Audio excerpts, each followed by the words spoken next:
పవన్ కళ్యాణ్ కాలంగా మారాడు. సాయి తేజ్ కి గుడ్ టైం స్టార్ట్ అయ్యేలా ప్రయత్నించాడు. ఆల్రెడీ బ్రో మూవీతో బాక్స్ ఆఫీస్ మీద దండెత్తాడు. తమిళ్లో హిట్ అయిన పాయింటే ఇక్కడ బ్రోగా మారి బాక్స్ ఆఫీస్ లో ఊపిరి తీసుకొచ్చింది. మరి టాక్ ఎంతవరకు కిక్కిస్తోంది?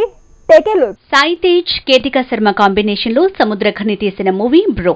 ఇక కాలం అనే పాత్రలో గెస్ట్ రోల్ వేసిన పవన్ కళ్యాణ్ గోపాల తర్వాత మరోసారి మానవ అతీతుడిగా కనిపించాడు. టీజర్ ట్రైలర్ లో తన లుక్ తోనే హైప్ ని తీసుకొచ్చాడు. హీరో ఫ్యామిలీని, వ్యాపారాన్ని అన్నీ ఓ టైం ప్రకారం నడుపుతూ కాలచక్రంలో కొట్టుకుపోతుంటుంటే అనుకోని యాక్సిడెంట్ తన ప్లానింగ్ ని తలకిందులు చేస్తుంది.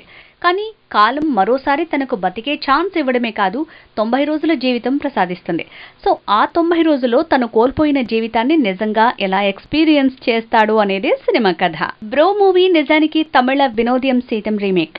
హాలీవుడ్ లో ఈ తరహా కథలు కొత్త కాదు. మనకు ఆ మధ్య విశ్వక్సేన్ చేసిన మూవీ గుర్తుకు తెచ్చేలా ఉంది ఈ మూవీ. కాకపోతే ఇక్కడ దేవుడి బదులు కాలమే మనకి సెకండ్ ఛాన్స్ ఇస్తే అన్న కోణం కొత్తగా ఉందంటున్నారు. ఇక తమిళ వర్షన్ కి తెలుగు వర్షన్ కి, ఆర్ట్ ఫిల్మ్ కి, మాస్ మూవీకి ఉన్నంత తేడా ఉందనే టాకే వస్తోంది. సముద్రఖని టేకింగ్, త్రివిక్రమ్ స్క్రిప్టింగ్ బానే వర్కౌట్ అయ్యాయి. సినిమాకు కర్త, కర్మ, క్రియ అన్ని పవనే అనేంతగా తన పాత్ర మీదే హైపు, సినిమాలో ఊపు కనిపించింది. లెక్కలేనన్ని గెటప్స్ తో పవన్, తన పాటలతో సాయి తేజ్ ఊపేశాడు. కేతిక నుంచి ఊర్వశి వరకు హీరోయిన్ల గ్లామర్ సినిమాకు ప్లస్ అయింది.